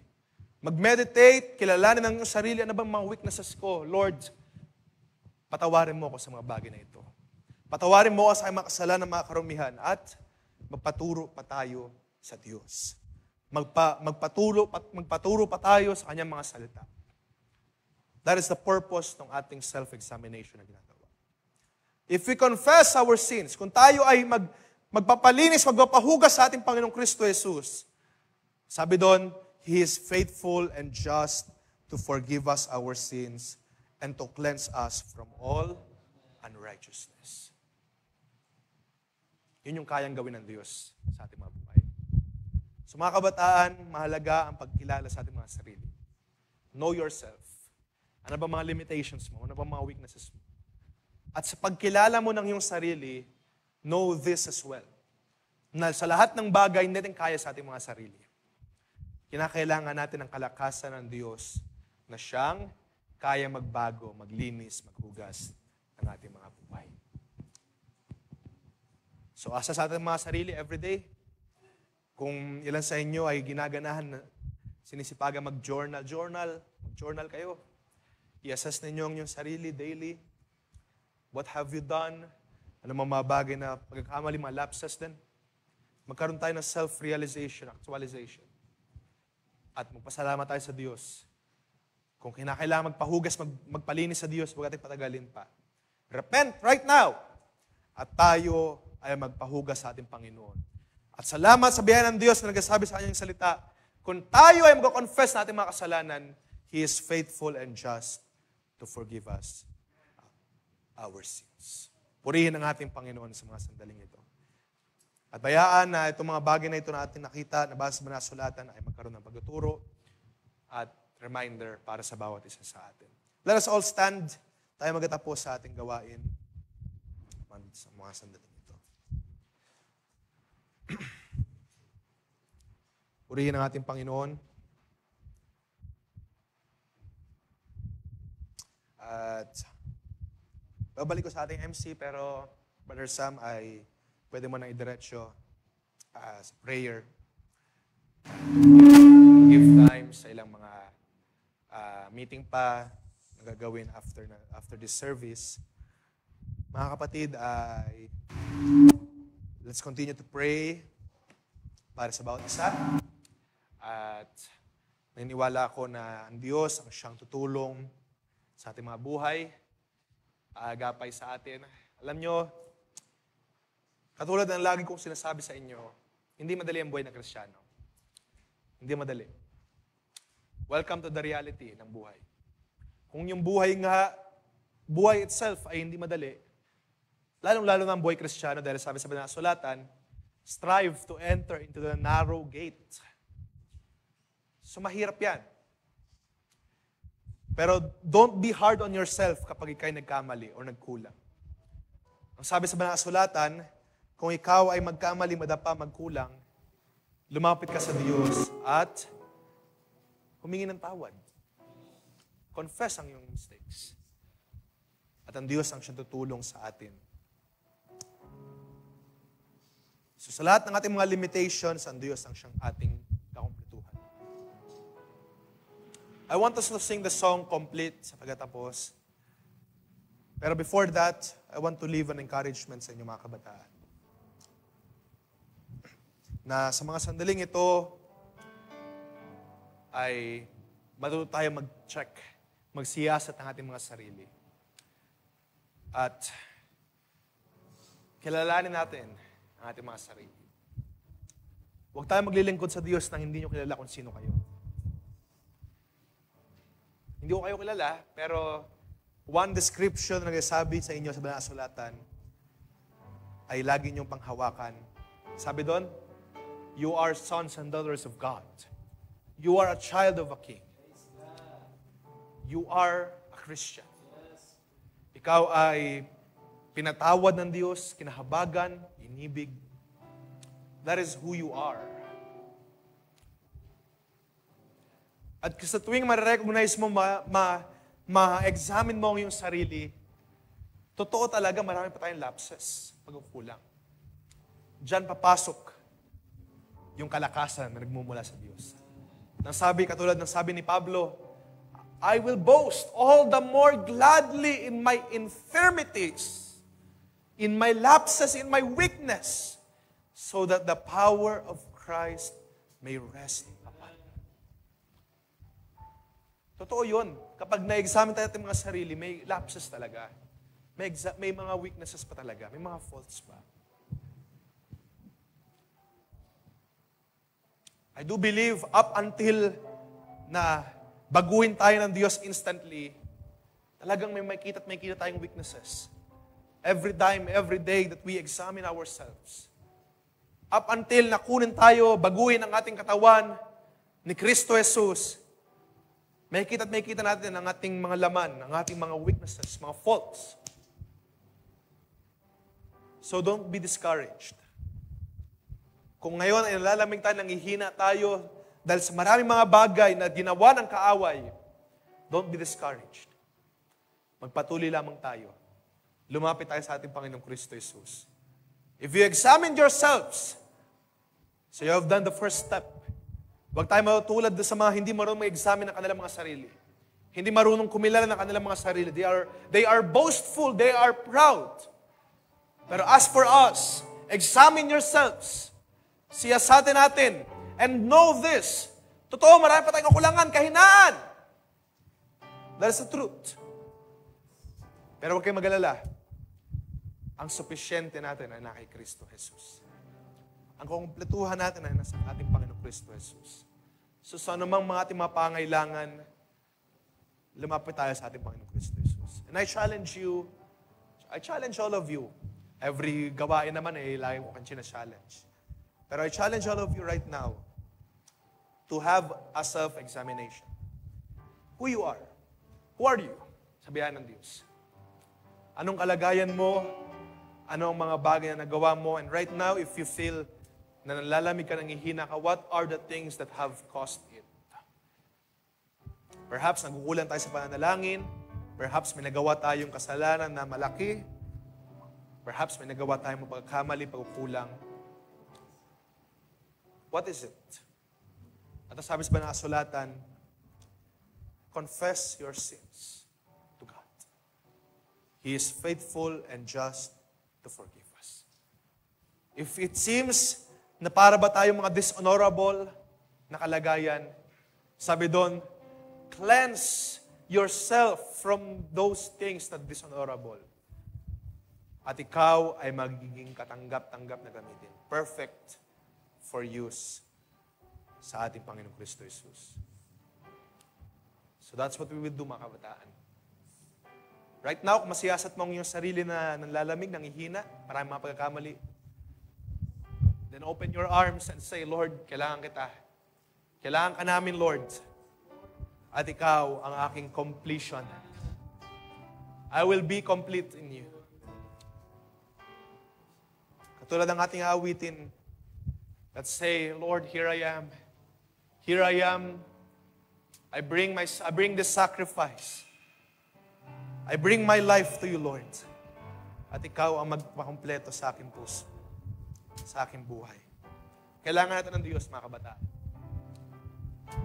So stop striving on yourself, katulad ng ating pinag-usapan last Friday, kundi ang kalakasan natin ay sa ating Panginoon Kristo Jesus.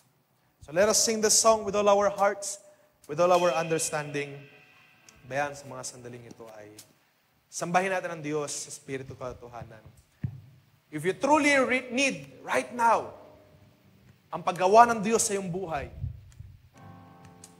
ask of God. Kumatok ka sa Diyos, numalangin ka, umiyak ka, humibig ka sa Diyos kung kailangan mo ang Diyos sa iyong buhay. At ang sabi doon, sila na mga kumakatok ay pagbubuksan ng ating Panginoon Kristo Jesus. So recognize the need. Kung kailangan mo ang ating Diyos, lumapit ka. Lumapit tayo sa ating Panginoon. At siya at kayo pagbubuksan ng ating Panginoon. Let us sing this song with all our hearts. At tayo sumamba sa ating Panginoon. Here I am, oh God, I bring this sacrifice, my own and mine. I offer up my life. I look to you, Lord, your love that never ends restores me. Sing it again, first stanza. Here I am, here I am, here I am. Here I am, oh God, I bring this sacrifice, my own and mine. Hallelujah. I offer up my life. I look to you, Lord, your love that never ends restores me again. So I lift my eyes. So I lift my eyes to you, Lord. In your strength will I break through, Lord. Touch me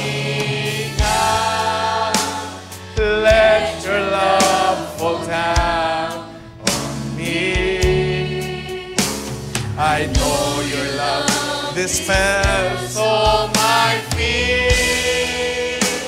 Through the storm, I will hold on, Lord, and by faith I will walk on, Lord.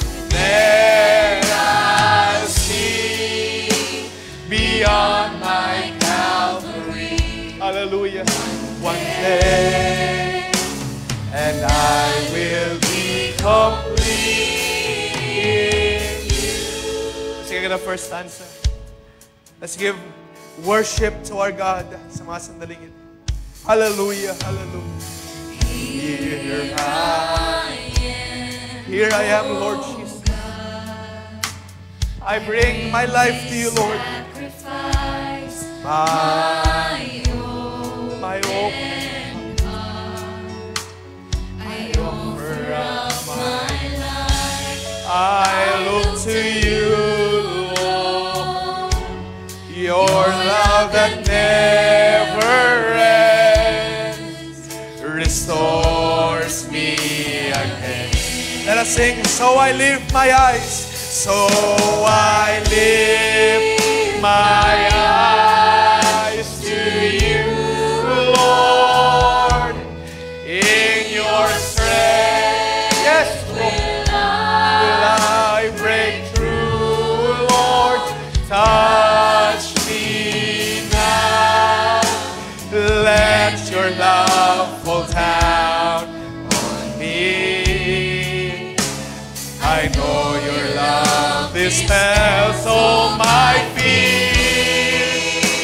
Through the storm I will hold on, Lord. Yes, oh God. And by faith I will walk on, Lord. Then I see beyond my Calvary. One day, and I will be complete. Let's say it again, mga kabataan. Let's lift our eyes to our help. So I lift my eyes. Hallelujah! Kailangan makapagkompleto sa ating mga buhay, mga kabataan. Our Lord Jesus can only complete our lives. So desire to be touched by God. Desire that His Spirit may fall down in this place. At sa mga sandaling ito, kaya niyang gumawa at kumilos sa iyong buhay. Kaya niya magbago ng puso. Kaya niya magkompleto sa iyo ngayon. Hallelujah! Hallelujah! The storm I will walk on, Lord. Yes, oh God. And by faith I will walk on, Lord. Then I see beyond my Calvary. One day, and I will become. Let's sing it again with all our hearts. Reach out to God. Hallelujah. So I lift my eyes to you. Hallelujah. Yes, Lord God. Your strength will I break through, Lord. Touch me now. Let your love fall down on me. Hallelujah. I know your love dispels all my fears. Through the storm I will hold on, Lord. Yes, Lord. By faith I will walk on by faith, Lord Jesus. And I see beyond my Calvary.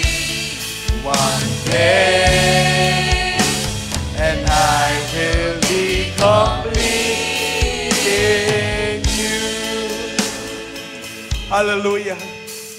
Yes, O God, praise the Lord God. We thank you, Lord Jesus. Salamat, O Diyos, Ikaw ang aming kompletuhan. Ikaw ang aming completion sa mga buhay. Ikaw ang makapagkompleto, Lord, sa amin. Kaya, Lord, katulad ng awit ni Haring David, see if there be any wicked ways in us. See if there be any wicked ways in us, Lord. And cleanse us from every sin. Cleanse us from every impurity. Cleanse us, our whole being, our whole life, Lord. Lord Jesus, sinisiyasat namin ang mga sarili sa mga sandaling ito. And we can see, Lord, that we are lacking. Marami pa kami mga kalamigan, kahinaan, kakulangan. Marami pa kami, O Diyos, mga lapses. And yet, you are our completion, O God. By your strength, we will walk on. By faith, we will hold on to your word, O God. We will hold on to your promises. Kailangan namin ang iyong salita.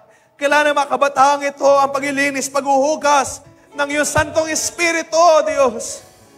Upang kami ay maging honorable vessel, fit for every good work. Kaya sa mga sandaling ito, Lord, I pray, Ikaw ang gumawa sa bawat isa. Sila naman nangangailangan, O Diyos, sa mga sandaling ito. Nangangailangan ng iyong paggawa at pagkilos. Nangangailangan ng iyong presensya. Nakikita mo sila, O Diyos. Sa mga sandaling ito, mga kabataan, I pray, ang aking desire sa inyo, ibayaan ng Diyos na siyang kumilos sa inyong mga buhay.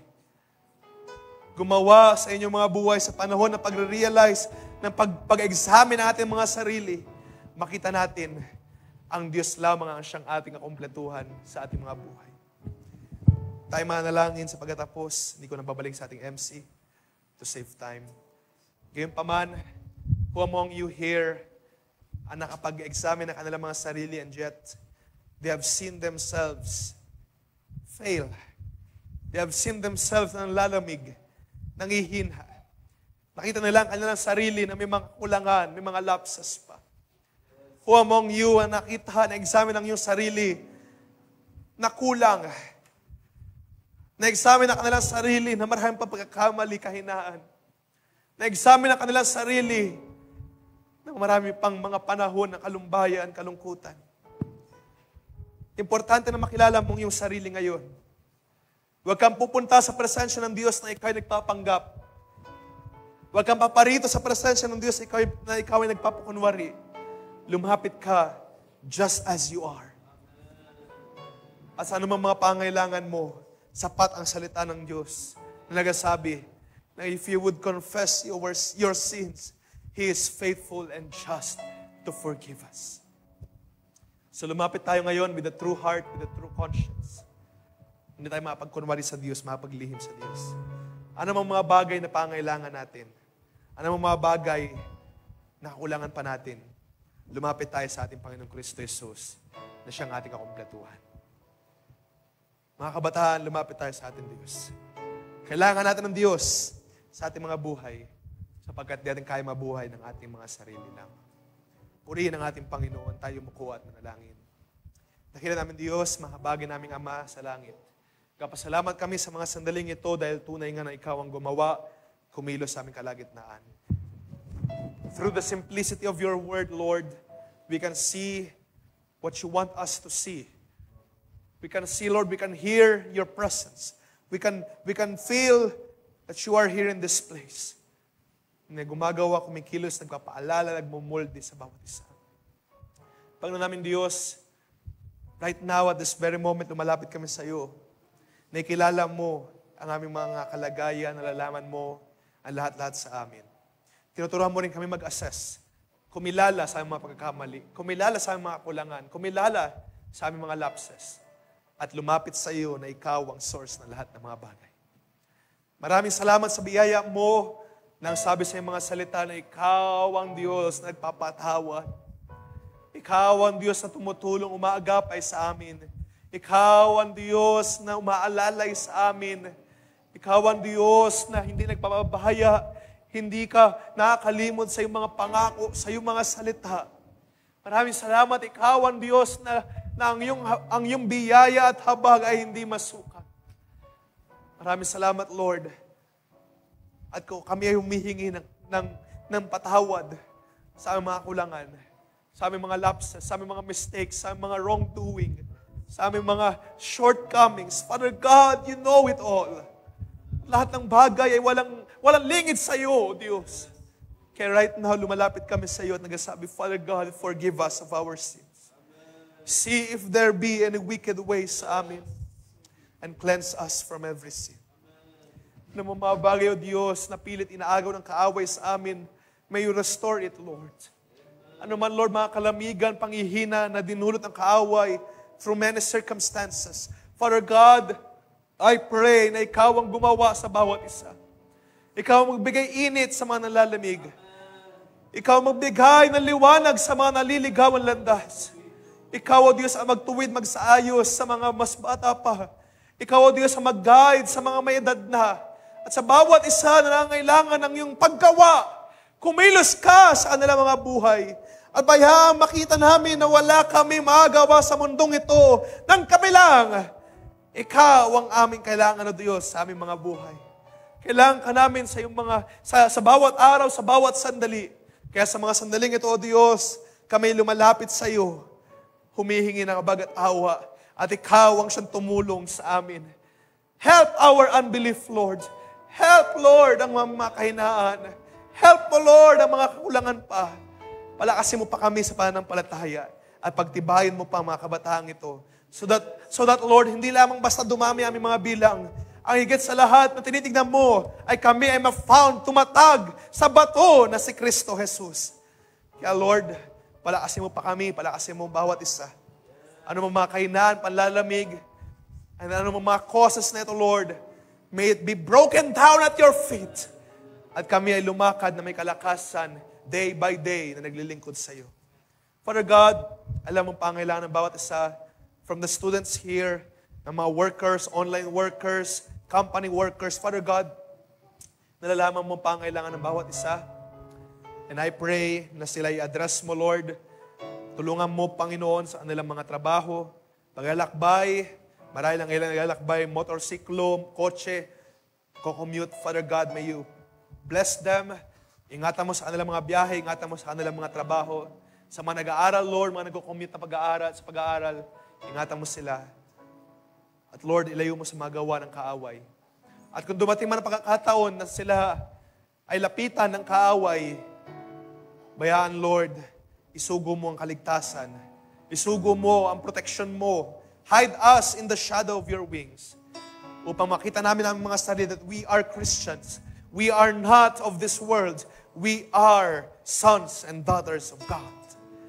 At sa bawat araw, sa bawat sandali, may claim namin ito. Ang aming mga pananampalataya ay may taas namin sa iyo. Father God, kapasalamat kami sa mga pagtuturo. Kapasalamat kami sa bawat sandali na kapag-uusap kami ng iyong mga salita. I pray na kumilos ka sa mga kabataang ito.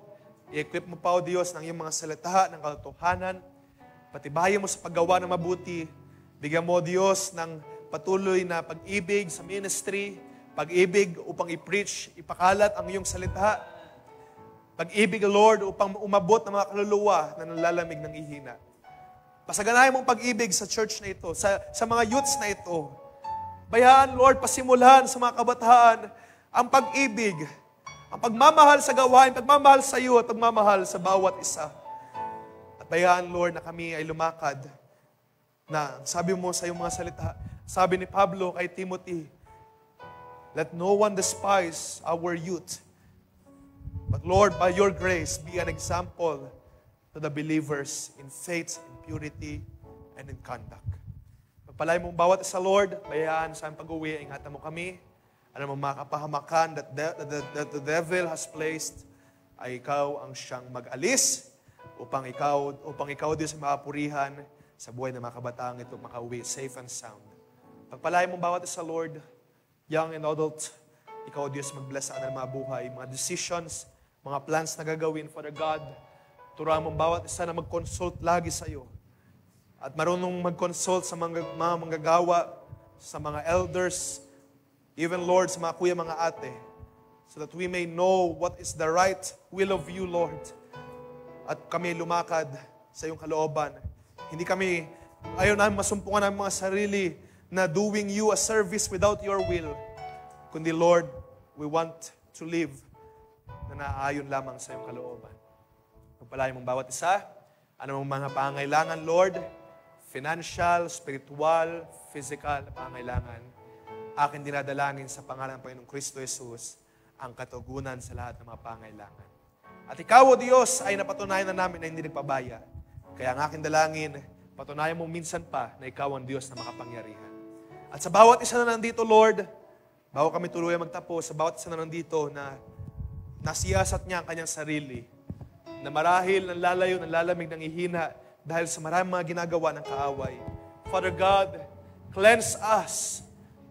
Cleanse us, Lord, from being this dishonorable na kalagayan at gawin mo kaming perfect for use, ready to do your will.